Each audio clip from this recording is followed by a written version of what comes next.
তেলিয়ামুড়ার পরিলং এলাকায় যে এই নিন্দাজনক ঘটনা, ন্যাক্কারজনক ঘটনা, বনকর্মী কিঙ্কর দেবনাথ হত্যাকাণ্ড, আপনারা কি চাইছেন সাধারণ মানুষ হিসেবে?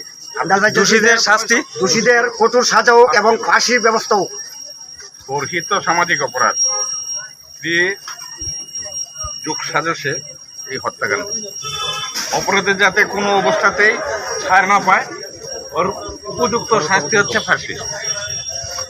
আমরা সকলেরই দাবি যারা এই হত্যাকাণ্ডের সঙ্গে জড়িত প্রত্যেকের ফাঁসির সাজা। তাহলে যে কথা ঠিক আছে, এই কথাটি সম্ভব। আপনারা কি চাইতেছেন সাধারণ মানুষ হিসেবে? আমরা সাধারণ মানুষ ফাঁসি হোক, এটি আমরা চাই। সমাজে যাতে দ্বিতীয়বার এই ঘটনা না হয়, এটি আমরা চাই। পরিপ্রেক্ষিতে এটাই তারা সবার শাস্তি হোক, ফাঁসি।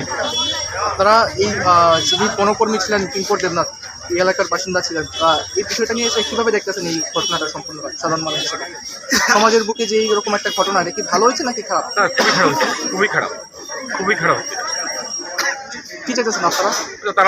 তারার লোকে যারা আছে সবার ফাঁসিরই সাজা। এই ঘটনাটা আমরা তো তার যাবজ্জীবন কারাদণ্ড চাই, মৃত্যুদণ্ডের আদেশ দিতে হয়।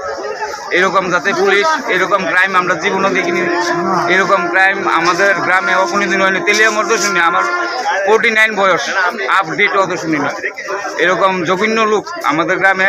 মহানীপুর ওনার বাড়ি ছিল, উনি এখানে এসেছিল, ফরেস্টার ছিল, ওনার স্ত্রী আর ওনার লাভার মানে এক্স বয়ফ্রেন্ড, উনি ওনাকে গলার চিপে রশি দিয়ে এরপরে ঘুমের ট্যাবলেট ওনার ফাদার এনেছে, মেয়ের বাবা এনে দিয়েছে। তাদেরকে শাস্তি চাই আর ইমিডিয়েটলি একটা অ্যাকশন চাই। ধন্যবাদ। এ বিষয়ে আমরা চাই শাস্তি।